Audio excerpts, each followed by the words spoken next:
तर का म्हणता बे पोट्ट्यो, पानं आपाजीनं कशी बाज घेतली डोक्यावर, हात बी न पकडलं आणि काहीच नाही. खेड्यामध्ये सानं जरा पाहायला भेटते. तर रामराम मंडळी, मी पवन. सकाळी सकाळी किचनमध्ये गेलो, पण तिथं माहीत पडलं का मायनं गरम गरम इडल्या बनवल्या होत्या. पण आपल्याला इडल्या खायच्या नव्हत्या. म्हणून मी काय केलं, रपकन बाहेर पडलो रपकन.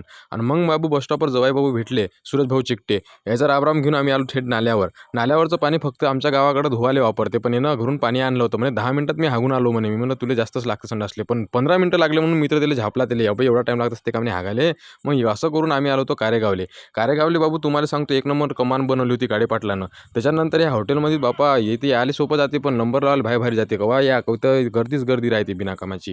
बिनाकामाची नाही, लक्ष्मीच लक्ष्मी होय सकाळची. आता आमचा नाश्ता राहते महाराजाकडं, पण बाबू इकडं नाश्ताचा आज खर्च झाला होता आकाशभाऊ राऊतकडं. त्याच्यासोबत एक स्मार्ट मित्र होता पा, आहे का नाही स्मार्ट खरंच. तर जाऊ द्या, हे मा मित्र होय विशाल भाऊ. इथं 24 तास कारण तुम्हाला ताज्या भाजीपाला मिळते. तुम्हाला जर भाजीपाला लागत असेल कोणत्याही प्रसंगी, तर कारेगावला जायचं ना, ऑर्डर द्यायचं.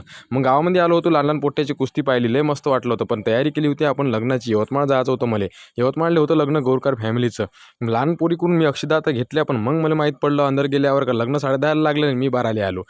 पहिलं लग्न व्हायचे टायमावर लागलं होतं आणि कोणालाच लग्न भेटलं नाही. जेवायला गर्दी भरपूर होती, पण मी काही जेवण करत नाही आज, कारण की मला लग्नच नाही भेटलं तर कसं काय जेवण करू. पण माझे मित्र इकडं मस्त रेमसून खात होते. आता तुम्हाला एक महत्त्वाचं सांगतो, मला दादा तर तुम्ही फॉलो करा राजे हो का. तुम्ही एवढे